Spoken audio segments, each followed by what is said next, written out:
All right. The next story we have comes from Security Week, and the title here is 39 million secrets leaked on GitHub in 2024.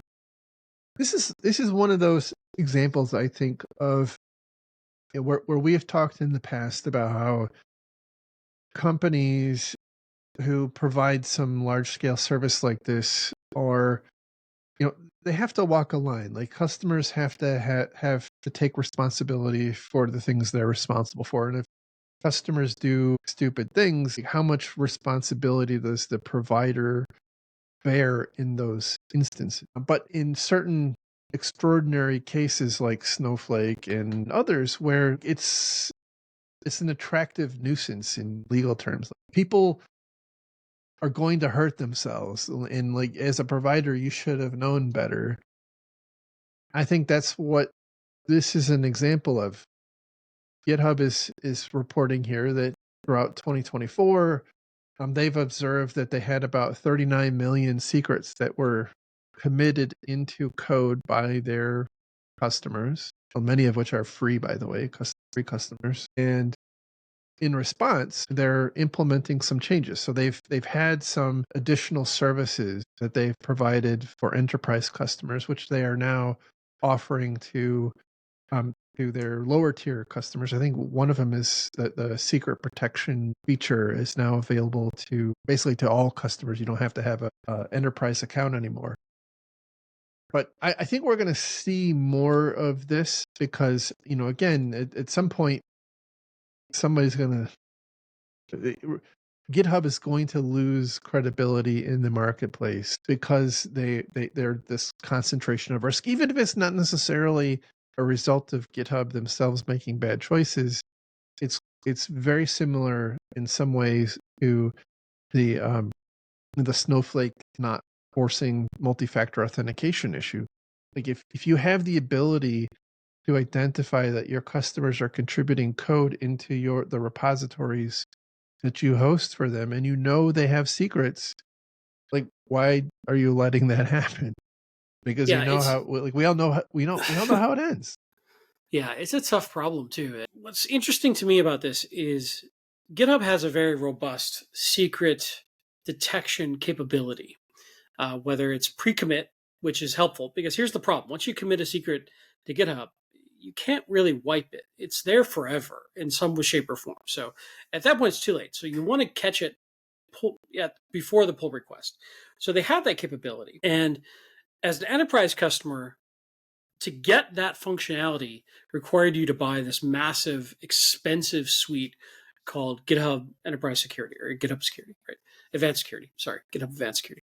What's really interesting about this offering is there's a bunch of things that it comes with, but if you just wanted the secret prevention or secret scanning, you couldn't get that alone. You couldn't get that a la carte. And so the cost of this advanced security was pretty high. I've looked at it in the past. It's not cheap.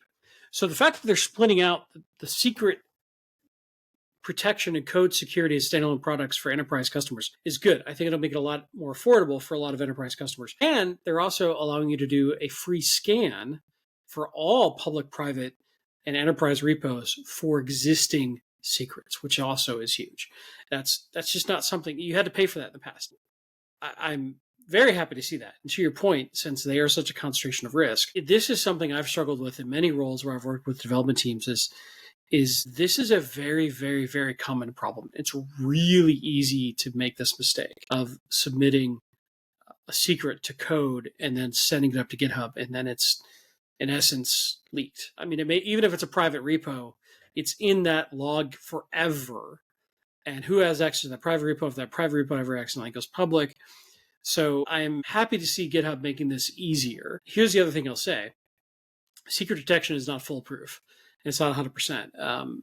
Many of them, what GitHub does, as I understand it, take it with a grain of salt, they actually partner with many, many, many different organizations and get a very specific profile of exactly what that organization's secret looks like so they can detect it with a decent amount of accuracy. But a lot of these secret detection routines are looking for entropy, like a high entropic segment within the code piece or string. So you've got false positives, you've got false negatives, you've got to take care of that and be careful about. But either way, to me, this was something I struggled with in my discussions with GitHub and various companies I've worked with where they just didn't want to give, like, this was the piece a lot of companies needed, but it was too expensive because it came with a lot of other stuff they didn't need. And I think this goes a long way to solving a bunch of problems for a lot of companies. So I'm happy to see this. Yeah, I will say it was one of the more common incidents I saw when I was working at a cloud provider from our customers, because as you just described, cloud providers are one of the companies that they partner with to kind of profile what your keys look like, and then they look for that type of pattern, and then they will feed that back to you. Hey, look, you're a cloud provider. We just saw a key that looks like it belongs to you. That happened a lot. It happened a lot. And I think, as we've talked about in the past, I think up until very recently, most of the time those keys that were stolen were used to do boring crap like pin up cryptocurrency miners, things like that. Now we're starting to see more advanced attacks like the issue we talked about recently with the TJ Actions changed files attack, where somebody accidentally committed their personal access token into code, and it's off to the races. That was the first domino in a long series of things that was attempting to compromise Coinbase. And I think we're going to start seeing more of that. I firmly believe, because look, this is the life I lived for some time, the ability for threat actors who are properly oriented to weaponize those stolen keys is growing, and what they can do with them are really horrible, because most companies don't properly scope the permissions they have on keys. And when you pair that with storing those keys in your public repositories, it's just a recipe for disaster. So Yeah. I'm very happy to see this. I hope GitHub customers take it to heart, use the tools that are available to them. But just for the listeners here, I can't stress enough how significant of a problem this is.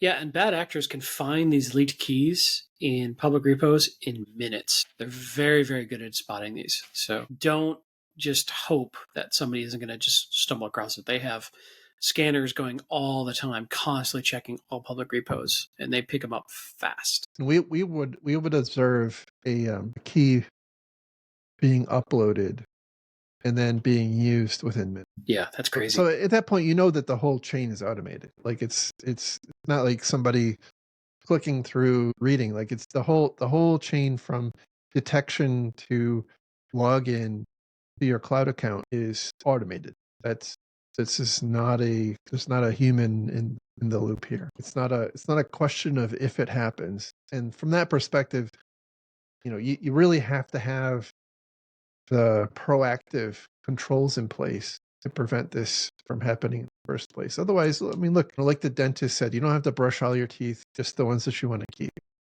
Wise words.